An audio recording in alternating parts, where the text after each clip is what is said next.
एक के काम करने को एक के तरीके से जीने को आखिर इतना बड़ा जिंदगी क्यों?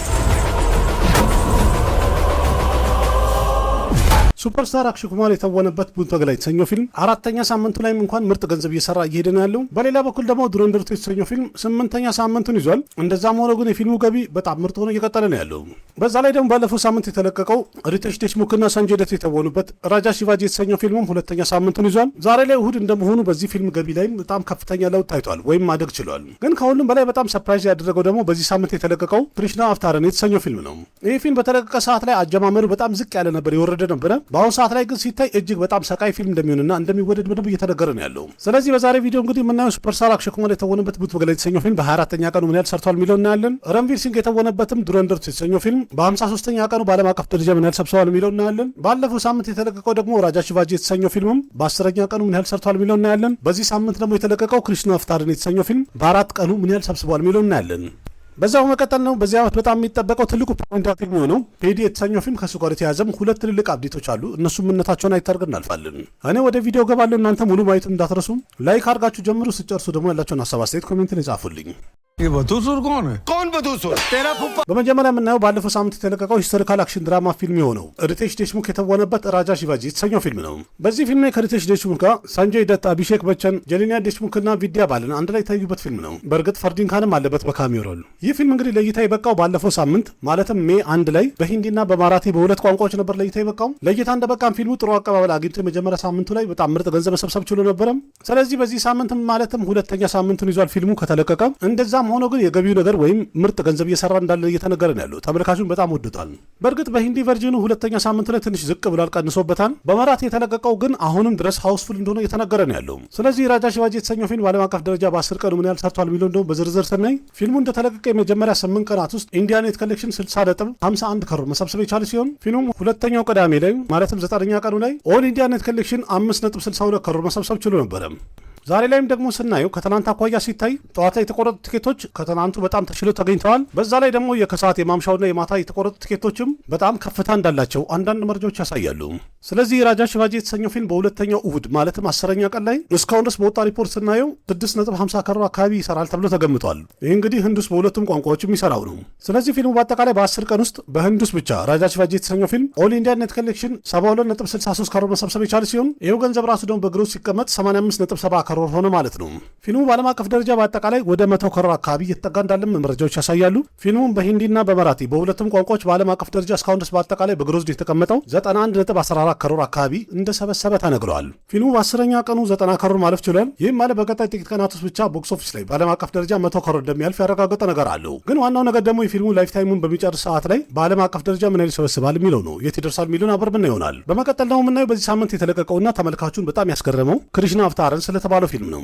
ይህ ፊልም እንደተለቀቀ በጣም ትንሽ ገንዘብ ነበር የሰራው ወይም ያልተጠበቀ ያህል ትንሽ ገንዘብ ነበር የሰበሰበው። ቆንጆ ፊልም ስለሆነና ተመልካቹ እየተነጋገረ ወርድ ኦፍ ማውዝ በሚባለው ቆንጆ ፊልም ነው እዩ እየተባሉ እየተገባበዙ 2ኛ 3ኛ ቀን እያለ ሲመጣ ፊልሙ በጣም ገቢው እየጨመረና እያደገ መሄድ ችሏል። በዛ ላይ ደግሞ ፊልሙ ቆንጆ እንደሆነ ብዙዎቹ የመሰከሩለት ነው ያሉት። 4ኛ ቀኑ ላይማ ፊልሙ ከሚጠበቀው በላይ ከፍተኛ ገንዘብ እንደሚሰበስብ ተገምጧል። ይህ ፊልም በደንብ ያሳመነውና ያሳየው ቆንጆ ፊልም ከተሰራ ቀስ በቀስም ቢሆን ግን ተመልካቹ ድጋፍ እንደሚያደርግና እንደሚያዩ በደንብ ያረጋገጠ ነገር አለው። እስካሁን ድረስ ያለው ገቢ በጣም ቆንጆ ነው፣ ግን እያገኘ ያለው የተመልካች ድጋፍ ሲታይ ረጅም ርቀት በጣም በጥሩ ሁኔታ ገንዘብ እየሰበሰበ ይሄዳል ተብሎ የሚገመት ፊልም ሆኗል። ይህ ፊልም የተለቀቀ የነበረው እንግዲህ ሜይ 7 ላይ ነበረ። በአጠቃላይ ሲታይ ቦክስ ኦፊስ ላይ ፊልሙ ለእይታ ከበቃ 4ኛ ቀኑን ይዟል። በአጠቃላይ ምን ያህል ሰብስቧል ቦክስ ኦፊስ ላይ የሚለው እንደው መለስ ብለን ስናይ ክሪሽና አፍታረን የተሰኘው ፊልም በተለቀቀ በ2ኛ ቀኑ ወይም በ2 ቀን ውስጥ ኦል ኢንዲያ ኔት ኮሌክሽን 1.58 ከሮር መሰብሰብ ችሎ ነበረ።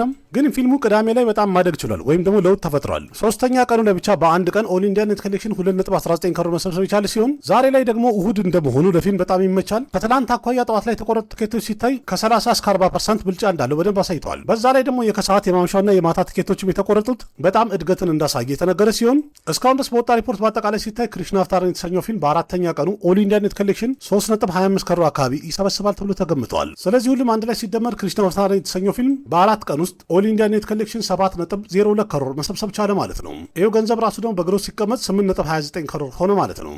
ግን የሚያሳዝነው ነገር እስካሁን ድረስ በውጭ ሀገራት ላይ ወይም ኦቨርሲስ ማርኬት ላይ የሰበሰበው መጠን እስካሁን ድረስ አልተገለጸም ወይም አልተነገረም። ስለዚህ ፕሮዲውሰሮች ደግሞ በዓለም አቀፍ ደረጃ የሰሩትን ወይም በውጭ ሀገራት ላይ የሰበሰቡትን በሚናገሩ ሰዓት ላይ ልክ እንደዚህ የመጣሁኝ ቦክስ ኦፊስ ሪፖርት በሚለው ፕሮግራም አቀርብላችኋለሁ። በመቀጠል ነው የምናየው በህንድ ሲኒማ በጣም ትልቁ ብላክባስተር የነበረውና ስኬታማው ፊልም ዱረንደር ዘ ሪቬንጅ ስለተሰኘው ፊልም ነው። አዲትየ ደት ዳይሬክት ያደረገው ዱረንደር 2 ወይም ዘ ሪቬንጅ የተሰኘው ፊልም በዚህ ፊልም ላይ መሪ ተዋናይ የነበሩት ረንቪር ሲንግ፣ ሰንጂይ ደት፣ አር ማሃዴቨን፣ አርጁን ራምፓል፣ ራኬሽ ቤዲ እና ሳራ አርጁን ነበሩ።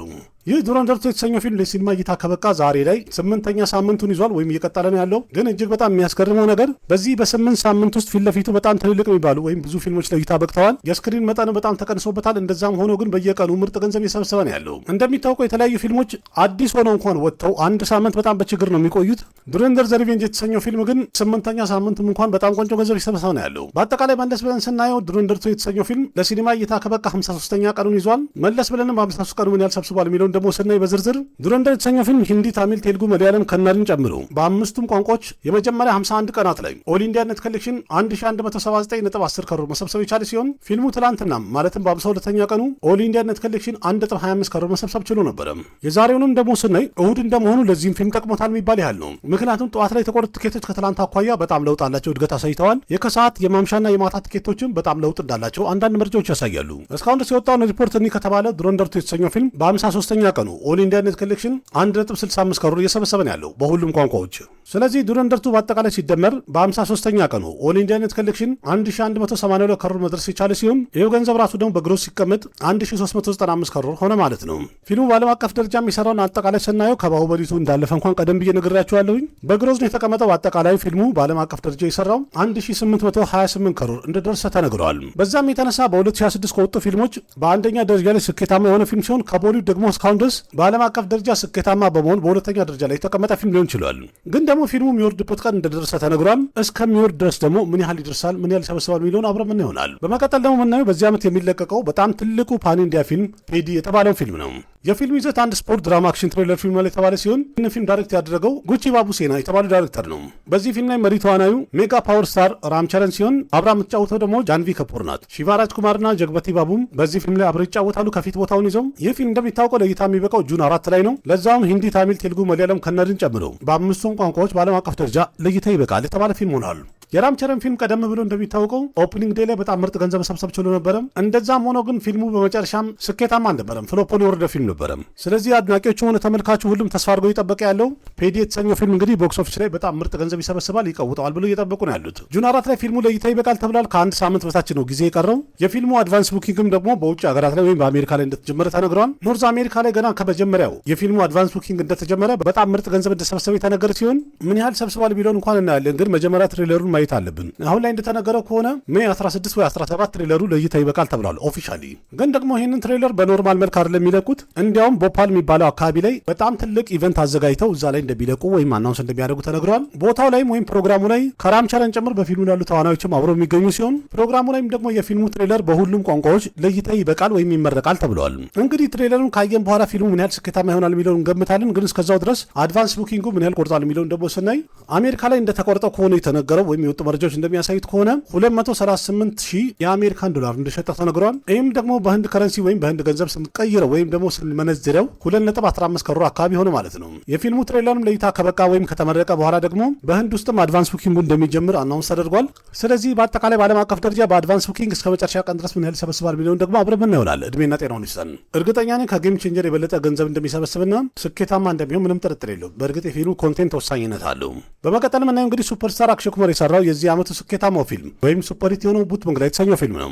ፕሪያደርሽን ዳይሬክት ያደረገው ሆረር ኮሜዲ ይዘት ያለው ቡት መንግላ የተሰኘው ፊልም በዚህ ፊልም ላይ መሪ ቦታውን ይዘት የተጫወቱት እንግዲህ ሱፐርስታር አክሽን ኩማር፣ ታቡ ዋሚካ ገቢ፣ አስራኒንም አይተነዋል፣ ራጅፓል ያደፍና ፓሬሽ ራወልን ምርጥ አድርገው የተወኑበት ፊልም ነው።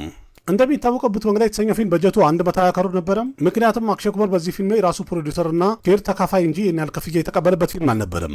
የፊልሙ በጀትም አነስተኛ ስለነበረ ገና በመጀመሪያ ሳምንቱ ፊልሙ ከበጀቱ በላይ በመስራት ሂት መሆኑን ያረጋገጠበት ሁኔታ ተፈጥሯል። ሁለተኛ ሳምንቱ ላይ ፊልሙ ምርጥ ገንዘብ መሰብሰብ ችሏል። ሶስተኛ ሳምንቱ ላይም ቆንጆ እየሄደ ነው ያለው። ግን ደግሞ በአሁኑ ሰዓት ላይ ፊልሙ ለእይታ ከበቃ አራተኛ ሳምንቱን ይዟል። በአራተኛ ሳምንቱ እንኳን አዳዲስ ከሚወጡ ፊልሞች አኳያ ስናዩ የተሻለና ቆንጆ ገንዘብ እየሰበሰበ ነው ያለው። ስለዚህ መለስ ብለን የአክሽን ኩማር ቡት መንግላ የተሰኘው ፊልም ምን ያህል ሰርቷል የሚለውን ስናይ በ24ኛ ቀኑ ቡት መንግላ የተሰኘው ፊልም የመጀመሪያ 22 ቀናት ኦል ኢንዲያ ኔት ኮሌክሽን 165.48 ከሮር መሰብሰብ የቻለ ሲሆን በዛው ቀጥሎ ፊልሙ በ23ኛ ቀኑ ኦል ኢንዲያ ኢንዲያ ኔት ኮሌክሽን 2.85 ከሮር መሰብሰብ ችሎ ነበረ።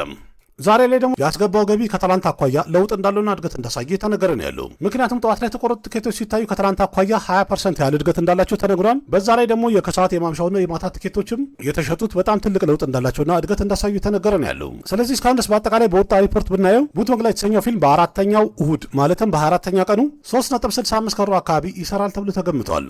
ስለዚህ ሁሉም አንድ ላይ ሲደመር ቡት መንግላ የተሰኘው ፊልም በ24ኛ ቀኑ ኦል ኢንዲያ ኔት ኮሌክሽን 171.98 ከሮር መሰብሰብ የቻለ ሲሆን ይሄው ገንዘብ ራሱ ደግሞ በግሮስ ሲቀመጥ 202.81 ከሮር ሆነ ማለት ነው። በመጨረሻም እንግዲህ በግሮስ ኮሌክሽን ቢሆንም በህንድ ውስጥ ብቻ ቢሆን ፊልሙ 200 ከሮር የሚለውን መጠን ማለት ችሏል ማለት ነው። በአጠቃላይ በዓለም አቀፍ ደረጃ የሰራውን ደግሞ ስናየው በግሮዝ የተቀመጠው 256 ከሮር እንደደረሰ ተነግረዋል። ፊልሙ በዓለም አቀፍ ደረጃ 250 ከሮር ማለት ችሏል። ስለዚህ በቀጣይ ጥቂት ቀናት ውስጥ እንግዲህ እስኬት ድረስ ይደርሳል ወይም ምን ያህል ይሰበስባል የሚለውን ደግሞ አብረን ምን ይሆናል። ፊልሙ 270 280 ወይስ በመጨረሻ 300 ይገባል የሚለውን ደግሞ አብረን ምን ይሆናል። እናንተስ በአጠቃላይ ላይፍ ታይም ውስጥ ጨርስ ምን ያህል ይገባል ትላላችሁ? የአክሽን ኩማር ቡት መንግላ የተሰኘው ፊልም ያላችሁን ሀሳብ አስተያየት ኮሜንት ላይ ጻፉልኝ። ከነዚህ መሀል ደግሞ ያያችሁት ካለ በጣም የተመቻችሁ ፊልም ካለ የትኛው እንደሆነም በኮሜንት አጫውቱኝ፣ ጻፉልኝ። ቪዲዮ ከተመቻችሁ ላይክ አድርጉ፣ ያላችሁን ሀሳብ አስተያየት በኮሜንት ግለጹ፣ ለጓደኞቻችሁም ሼር አድርጉ። ለቤቱ አዲስ ሆናችሁም ሰብስክራይብ በማድረግ ቤተሰብ ሆኑ።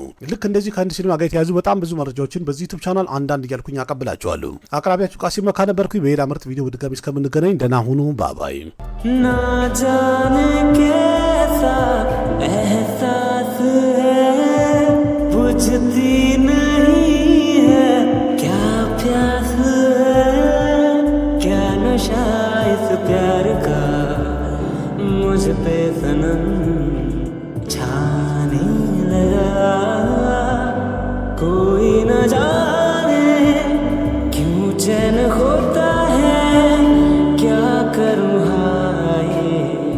कुछ कुछ होता है क्या करूँ हाय कुछ कुछ होता है।